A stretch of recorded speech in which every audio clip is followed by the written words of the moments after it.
how do you create a balance to stay focused between end user reactions and long-term projects? This is a really good one. It can be difficult when you're in project mode. We can talk about projects that you had to rush out the door at the beginning of the pandemic, and balancing that with the day-to-day needs of your workforce can be tricky. And one of the things that I want to talk about is when you're in project mode, do you guys look for external resources?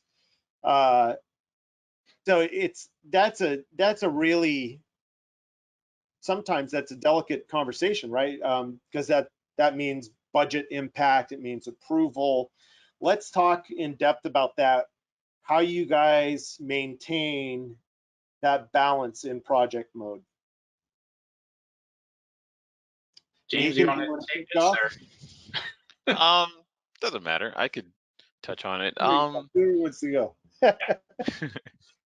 Yeah, it's always interesting. So like we set like quarterly goals that we have to meet. And a lot of times we have these goals, but then we'll have an influx of new hires coming in, or we'll have just something else that ends up taking priority. And it's always an interesting juggling act. I know that I haven't been great in doing that, because a lot of times what will happen is during the day I'm dealing with the end users because that's when they're working, and then probably later on at night I'll sneak back on and work a little bit more, which I don't like to do that, but sometimes it's like, well, I need to get this stuff done in order to like meet those goals, and also um just kind of try and balance the two things. So it's something that I'm still like trying to work on, honestly. Um, and there are other times where I'll look to see a request that comes in, and then I just have to prioritize and be like, okay, this isn't a big deal. I can get to this later. Or like Nathan said, he's a team of one. I'm a team of two. I have myself and one other guy that works in a different country, because we have our office in South Florida, then we have another office in South America, and the other person's down there. So a lot of times it's just like us having each other's back. We'll be working on different aspects of the project. We're also balancing um, handling requests and also prioritizing. Other techniques that I've used has just been like putting blockers on the calendar, or setting myself as away, just hoping that people take the hint. And usually the insistent ones still find a way to get in contact. And also, oftentimes, I'll look at the request, and if it's something quick, then it's like, okay, well, I can knock this out real quick. It's the low-hanging fruit, so to speak. So it's like, let me just get in there, knock this out. Oh, they need an admin password typed in. Let me remote and type it in and let them go on their way. So, because I also don't want to have people like just waiting when it's something that I could do in 5 minutes. So it's an interesting challenge that I don't know if it's something that you ever arrive to, but it's something that you always strive for. Yeah, there's a lot of great points there. I can talk a little bit to when I was rolling out JumpCloud for the first time, and I tested it. I was very comfortable with where we were going, but it was my first rollout. And as you guys know, in a forklift migration, going from one platform to another, you always have to buffer for the unknown. And so I kind of planned for that, and I did bring in some external resources, 2 extra guys to help me and my SE do the rollout. And my plan was that it would be a Friday evening, till Sunday afternoon. And ultimately, it went way better than that. We were done, Saturday at noonish, so I took everybody to lunch. But it could have gone a different way, and I allowed for that buffer, and I also made sure that I had additional resources in case I needed that. And that's really just about communicating with your team and letting them know this is a technical project. This is the first time we've done something like this. I may need additional resources to maintain that high level of support you get on the day-to-day basis. We should consider bringing in additional resources. And generally, I think when you have that conversation, leadership understands it. They want the best possible outcome. They've already, bought into the project. And generally, I see, if you're setting expectations, you'll get the support you need from leadership. Nathan, what's your feeling on this stuff?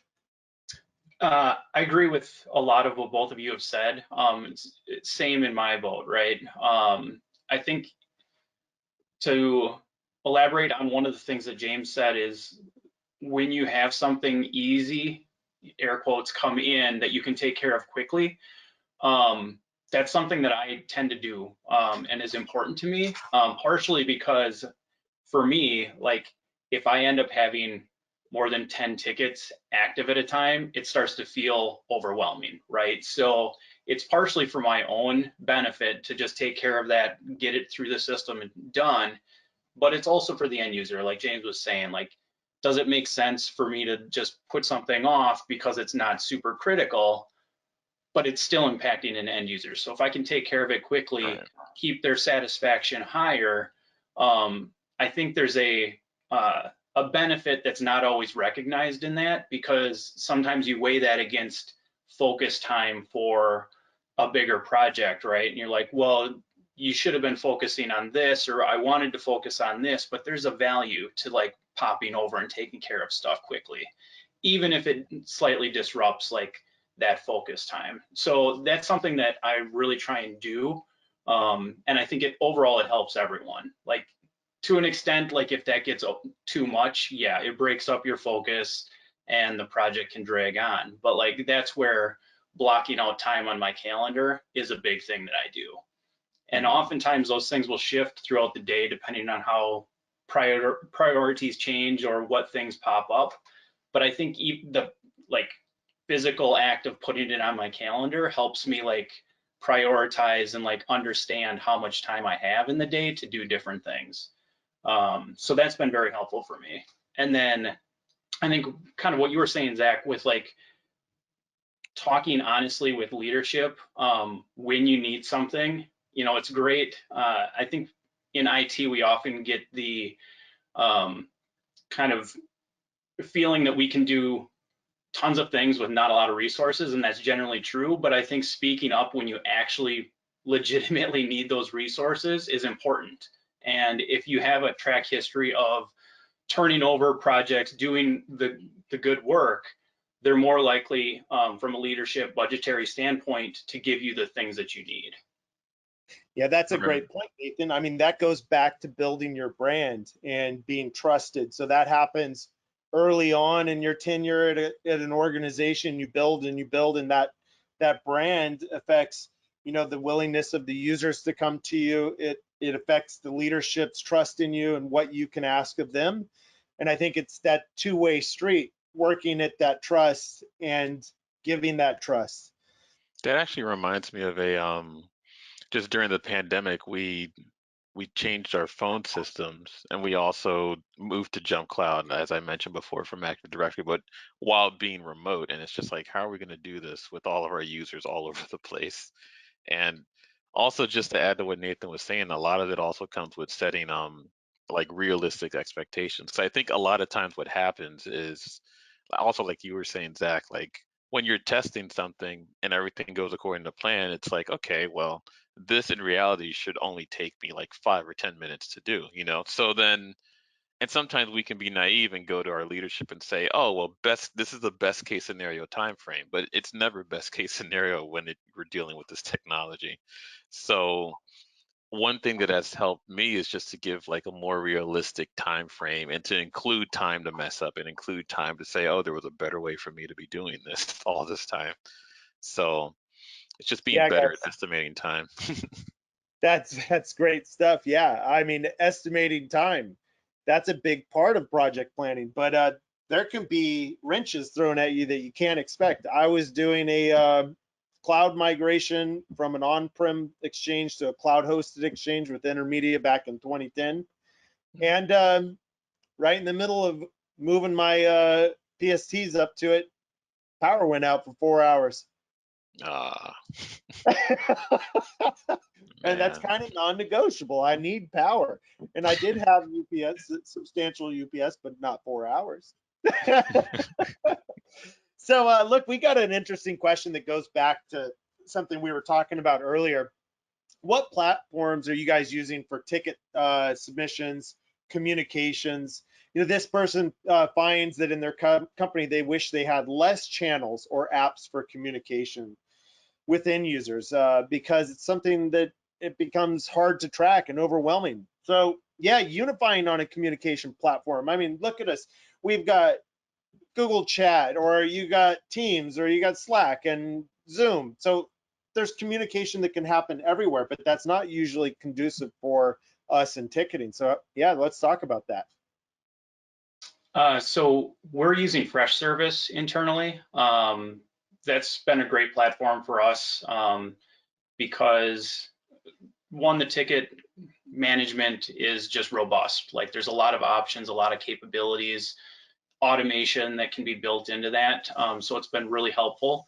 But it also comes with some additional things. Part of that is like the solutions or like knowledge base component, which I find very valuable because it allows me to create knowledge base articles for common occurring problems that come up or questions, and I can provide kind of self-service capabilities to my end users. Here's how you go and fix that, right? So they don't necessarily have to ask me to get the information needed. But regardless of how anybody brings a question to me, like we require a ticket. Like that's kind of a hard set rule because that's like the one place of truth where we get to track the flow of that ticket through resolution. And it also provides capabilities for them to, after the fact, rate or provide a satisfaction survey, right? Which is important to like get that feedback so that we can always try and do better. Yeah, that's slick. I like the integration of building a KB knowledge base. That's pretty slick. And you know what? I was going to ask you this, but what was that platform you used for ticketing again? We do have a question here asking for that. Yeah, it's Fresh Service. And that's from Freshworks. They've got a couple different platforms depending upon your needs. So they've got a lot of stuff out there. James, what are you doing to address communication sprawl, app sprawl there? Yeah, we're we're a Google shop here, so most people will like just use Google Chat to message us. We have access to Zoom. We have with our phone system, there's like a texting component in there as well, but most people just end up using Google Chat. As far as requests and things are concerned, most people use they put in a ticket, and we're using Zendesk here internally and externally. We've kind of standardize on that, and then our IT team actually will use, I don't know what it's called now, it used to be called version 1, but I think they changed their names. I'm not sure what it's called now, but yeah, as far as requests to come to myself and my team, we're all using Zendesk, which we started actually using about, at least for internal versus, about maybe a year or 2 years ago, because before that we were on another open source project that worked well for a long time. But Zendesk has a lot of automations into it. You can put in SLAs and things like that. So if I don't respond to something, it'll start nagging me and nagging my team and things like that. So that's one thing that's been helpful. And also we have people that'll like chat like, oh, this might be quick. So then sometimes I'll just do it real quick, but then say we need to have this documented anyway. So put in a ticket and I'll go in there and say it's resolved and things like that.